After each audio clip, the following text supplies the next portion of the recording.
اور کیسے بولتے ہیں مکہ ہے ہمارا وہ مدینہ ہے ہمارا. بولیں گے سبحان اللہ. ایک مرتبہ ہاتھوں کو اٹھا کے اور حضور سے سر قبلہ کے موجودگی میں گواہ ہو کے اور کہتے ہیں لبیک یا رسول اللہ. بولتے رہو یار تو کتنا اچھا چہرہ ہے نا. بولتے رہو ایسے مکہ ہے ہمارا.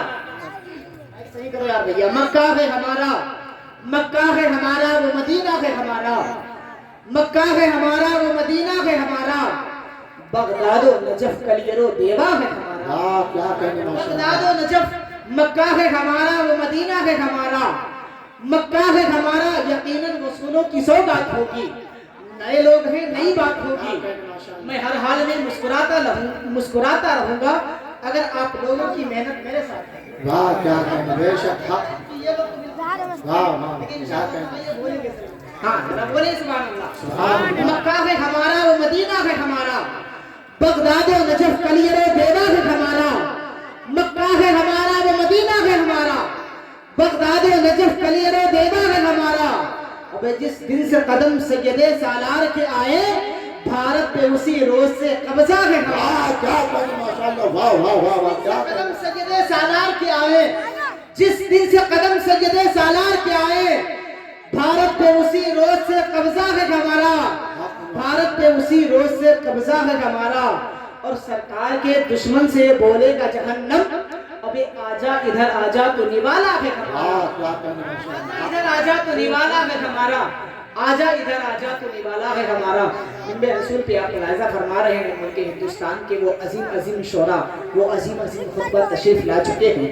اگر ان کا میں آپ کے سامنے تذکرہ کروں گا, ان کی میں تعریفیں آپ کے سامنے بیان کروں گا تو ہو سکتا ہے 10 سے 15 منٹ چلا جائے. اس کے بعد دیکھ رہے ہیں انشاءاللہ تعالیٰ وہ آپ سے ملاقات کریں گے. آئیے بلا تاخیر اب ایک عظیم نعت خواہ کو میں آپ کے حوالے کرتا ہوں, آپ ان کے حوالے ہو جائیں. اس سے پہلے آپ ایک مرتبہ بیدار ہو کے اور کہہ دیں لبیک یا رسول اللہ, اور ایک مرتبہ کہہ دیں سبحان اللہ. میں ایک شعر پڑھتا ہوں قاری قطب صاحب, ایک شعر دیکھیں کہ جو سر دیار رسول کریم تک پہنچا. میں جانتا ہوں کہ یہ شعر بہت اچھا ہے کہ نہیں وہ آپ کے حوالے ہو رہا ہے, لیکن مجھے یقین ہے کہ بالکل اچھا شعر ہے کہ جو سر دیار رسول کریم تک پہنچا, جو سر تمام تر علماء کرام خصوصی توجہ کے طالب کی, جو سر دیار رسول کریم تک پہنچا, جو سر دیار رسول کریم تک پہنچا, وہ ایک لمحے میں عرش عظیم تک پہنچا. قاری قطب الدین صاحب قبلہ مدینہ شریف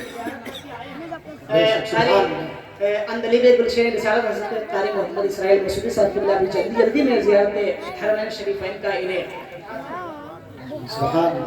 ابھی آپ کے سامنے جو خطاب کر رہے تھے حضرت مولانا نذیر احمد صاحب قبلہ وہ بھی مدینہ شریف دیکھ کے آئے ہیں. میں شعر پہنچاتا ہوں آپ کے حوالے تک, اگر آپ مسکرا کے بولتے رہیں, کوئی مہمان آئے تو آپ ان کے مہمان نوازی کرتے رہیں, سبحان اللہ ماشاءاللہ بولتے رہیں. کوئی ضرور نہیں کہ آپ پیسہ دیں, اپنے ہونٹوں کو ہلاتے رہیں گے. یہ آپ کی مسکراہٹ دیکھ کے آپ کے سامنے اپنا درجہ پیش کر دیں گے کہ جو سر دیار رسول کریم تک پہنچا, وہ ایک لمحے میں عرش عظیم تک پہنچا.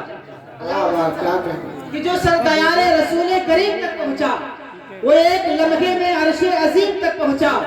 اور پڑھا تو سب نے ہے لیکن میرے نبی کے سوا, پڑھا تو سب نے ہے, پڑھا تو سب نے ہے لیکن میرے نبی کے سوا کوئی نہیں جو الف لام میم تک پہنچا. کوئی نہیں جو الف لام میم تک پہنچا, کوئی نہیں جو الف لام میم تک پہنچا, کوئی نہیں جو الف لام میم تک پہنچا. اور ملا جو ان سے اسے جھیم لے گئی جنت. دیکھیں آپ دیکھیں قافیہ کیسا استعمال ہوا کہ جو سر دیار رسول کریم تک پہنچا, وہ ایک لمحے میں عرش عظیم تک پہنچا. پڑھا تو سب نے ہے لیکن میرے نبی کے سوا کوئی نہیں جو الف لام میم تک پہنچا, کوئی نہیں جو الف لام میم تک پہنچا. ملا جو ان سے اسے جھیم لے گئی جنت, پھرا جو ان سے جہنم کی جھیم تک پہنچا. ملا جو ان سے اسے جھیم لے گئی جنت, پھرا جو ان سے جہنم کی جھیم تک پہنچا. اور علی کے عین سے دوری کا یہ نتیجہ ہے. اب کوئی بولے یا نہ بولے لیکن میرے خاندان والے ضرور بولیں گے. مولانا حسان صاحب قبلہ کشمیری بیٹھے ہیں, یہ ضرور دعاؤں سے نوازیں گے کہ جو سر دیار رسول کریم تک پہنچا, وہ ایک لمحے میں عرش عظیم تک پہنچا. پڑھا تو سب نے ہے لیکن میرے نبی کے سوا کوئی نہیں جو الف لام میم تک پہنچا، ملا جو منہ سے اسے جیم لے گئی جنت، پھرا جو منہ سے جہنم کی جیم تک پہنچا، جہنم کی جیم تک پہنچا۔ اور علی کے آئین سے دوری کا یہ نتیجہ ہے کہ تیرا علم جہالت کی جیم تک پہنچا۔ علی کے علم کے دوری کا یہ نتیجہ ہے کہ تیرا علم جہالت کی جیم تک پہنچا، کہ تیرا علم جہالت کی جیم تک پہنچا۔ اب آئیے ایک عظیم مہمان سے، ایک عظیم ناخواہ سے، میری مراد اندلیب گلشن رسالت پیکر ترنم حضرت قاری محمد نسیم رضا اختر تلشی پوری سے میں گزارش کروں گا کہ وہ تشریف لائیں، صرف ان کے حق